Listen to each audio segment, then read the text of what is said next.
আজ দোল পূর্ণিমা। এই সুন্দর একটি সন্ধ্যায় আমি শোনাতে চলেছি অর্জুন কৃষ্ণচূড়ার কথা। কবি মন্দাক্রান্ত সেনের লেখা অর্জুন কৃষ্ণচূড়ার কথা। অর্জুন গাছ একা ছিল ওই মাঠে।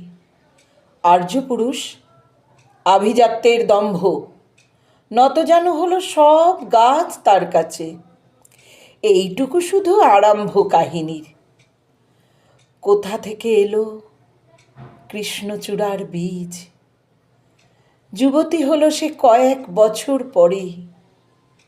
সাঁওতালি মেয়ে, খোঁপায় তীব্র লাল।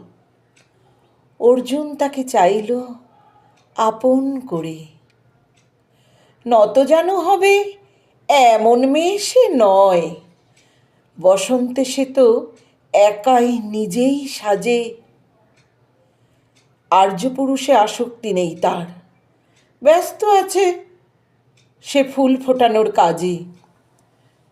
খোঁপা থেকে খসে গত রাত্রের ফুল, ঝিরঝিরে পাতা পোশাক বুনেছে তার।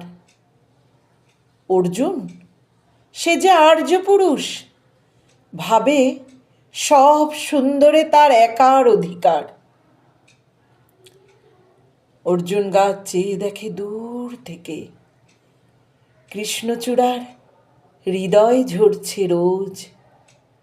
রূপ দেখে তার ধাঁধায় দুখানি চোখ, ভাবে কবে পাবে ওই হৃদয়ের খোঁজ। কাহিনী এবার শেষ করি তাড়াতাড়ি।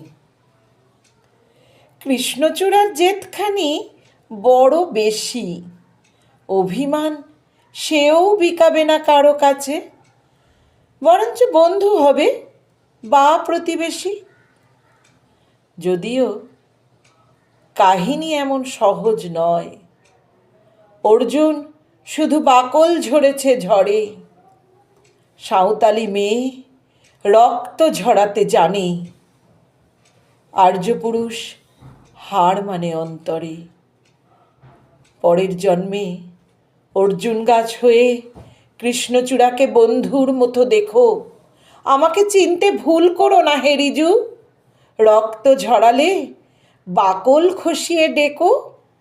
নমস্কার।